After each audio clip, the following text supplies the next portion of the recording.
Cars.com Auto Review. Hi, I'm Joe Wiesenfelder with Cars.com, and you know, there's something I gotta show you about this 2012 BMW 328i, which was just redesigned. Come on inside. There are a number of fuel-saving measures in this redesigned sedan. One of them is an auto start-stop feature. Actually, it's stop-start. You come to a stop, say at a traffic light, turns the engine off. When you let off the brake, it turns it back on. Here's the problem.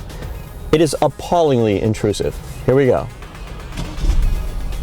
You know how in hybrids and such, it'll turn the engine on and off, and maybe you notice it. In this car, it stops with a jolt, and it restarts as if you're going starting it. Even my editor friends who read my review said they were not prepared for how bad this is. Here's the best thing about it. There's a button right above the start engine button for when you get in that turns this feature off. I suspect most owners are going to get in the habit of going 1, 2, and forgetting it exists entirely. In fact, let's just start over. Hi, I'm Joe Wiesenfelder with Cars.com. This is a redesigned 2012 BMW sedan. Only sedan has been redesigned for this model year. The 335 and the 328 have been redesigned. It's the 328 that we have here that's the big news though, because there's a new powertrain.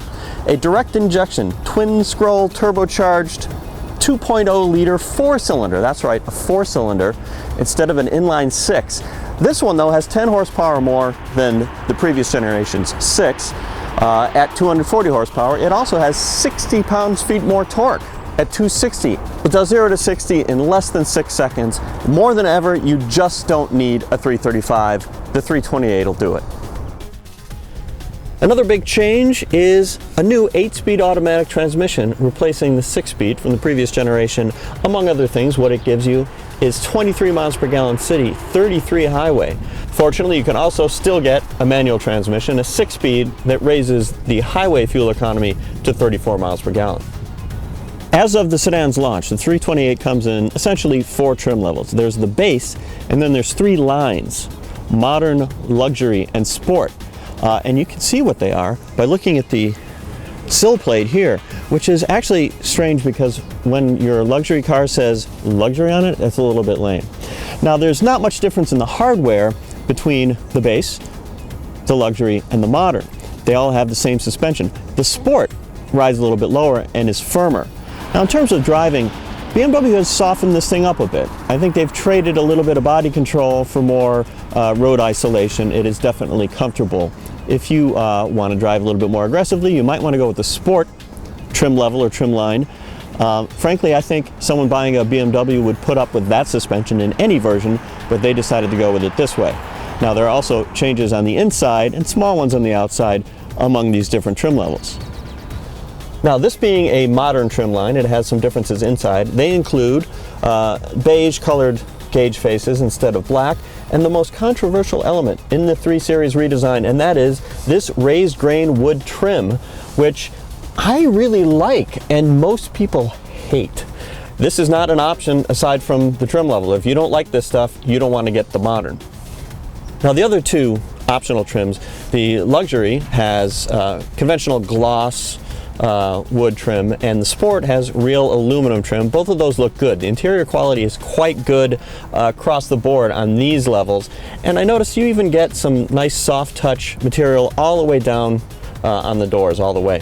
One thing that's not as impressive is the regular base 328, because it has some of that faux metal plastic stuff, and it also has vinyl seats. I'm going to direct you to my full review to get some details on how you can interface your iPhone with the system, get this nice big display, integrate stuff like Pandora Internet Radio. But before we move on, I have to show you one thing. Look, the 3 Series finally has real cup holders. The Germans were so against cup holders that for a while they didn't have them, and then they had really bad ones. Now they have the real deal up here where they're usable, but as if embarrassed by them, they have created this little tray that you can put over it in case you're, I don't know, ashamed. There, cup holders? What cup holder? Here's another improvement. The back seat has more room, more leg room. My knees are raised a bit, which I don't find very comfortable usually, but it's not terrible at all for a car of this size. And there's actually more room in the trunk too. It's up from 12 cubic feet in the previous generation to 13.7. The BMW 3 Series is an extremely popular and respected model. When cars get redesigned, it's a great opportunity to make them better or to totally screw them up. Thankfully, they made this one a little bit better. Check out my full review on Cars.com. You can learn more about this and the 335, which we also tested.